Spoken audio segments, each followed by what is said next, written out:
കിലോമീറ്ററുകൾ നടന്ന് മീൻ വിൽപ്പന നടത്തുന്ന കാഴ്ച അപൂർവമായി കൊണ്ടിരിക്കുകയാണ്.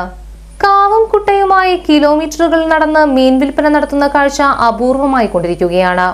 അത്തരത്തിൽ മീൻ വിൽപ്പന നടത്തുന്ന ഒരാളെ പരിചയപ്പെടാം.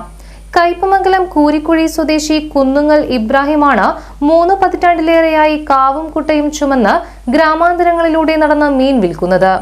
ഇബ്രാഹിം കായ്ക്ക് ഇപ്പോൾ വയസ്സ് 68. കടലിൽ പോയി മത്സ്യം പിടിച്ചിരുന്ന ഇബ്രാഹിം 1993 മീൻ വിൽപ്പനയിലേക്ക് തിരിഞ്ഞത്. പുലർച്ചെ കാവും കുട്ടയുമായി നേരെ കടപ്പുറത്തേക്ക്. അവിടെ നിന്ന് മീനെടുത്ത് ഗ്രാമാന്തരങ്ങളിലൂടെ കിലോമീറ്ററുകൾ നടന്ന് മീൻ വിൽപ്പന. അത് ഇന്നും തുടരുന്നു.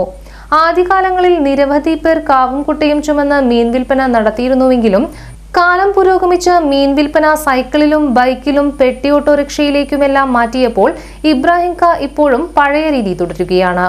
കൂരിക്കുഴി കടപ്പുറത്തു നിന്നുള്ള മത്സ്യം മാത്രം വിൽപ്പന നടത്തുന്ന ഇബ്രാഹിമിന്റെ വിളി കാത്ത് മീൻ വാങ്ങാൻ നിൽക്കുന്നവരും ഏറെയാണ്. നാടൻ മത്സ്യമായതുകൊണ്ട് വില ഇത്തിരി കൂടുമെങ്കിലും ആളുകൾ ഇബ്രാഹിമിനെ കാത്തിരിക്കും.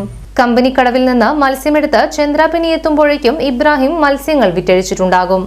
ഭാര്യയും 4 പെൺമക്കളും അടങ്ങുന്നതാണ് ഇബ്രാഹിമിന്റെ കുടുംബം. ഈ തൊഴിലെടുത്ത് തന്നെ 4 പേരെയും കെട്ടിച്ചയച്ചു.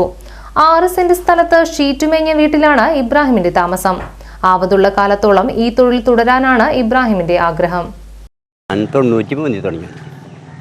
31 അല്ലേ നമ്മളെ കമ്പനി കടവ് ഇവിടുന്ന് വിറ്റ് പോകുമ്പോൾ ഒരു 5 പറഞ്ഞു ചന്ദ്രാപിഞ്ഞി ലാസ്റ്റ് കെട്ടണം ചന്ദ്രാപിഞ്ഞി.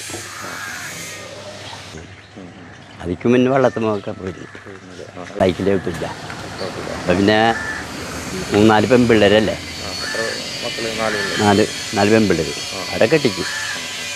അങ്ങനെ അതിന് തുടക്കുക. അല്ല നമ്മൾ മരിക്കുന്നവരെ അതിന് ഇന്നത്തെ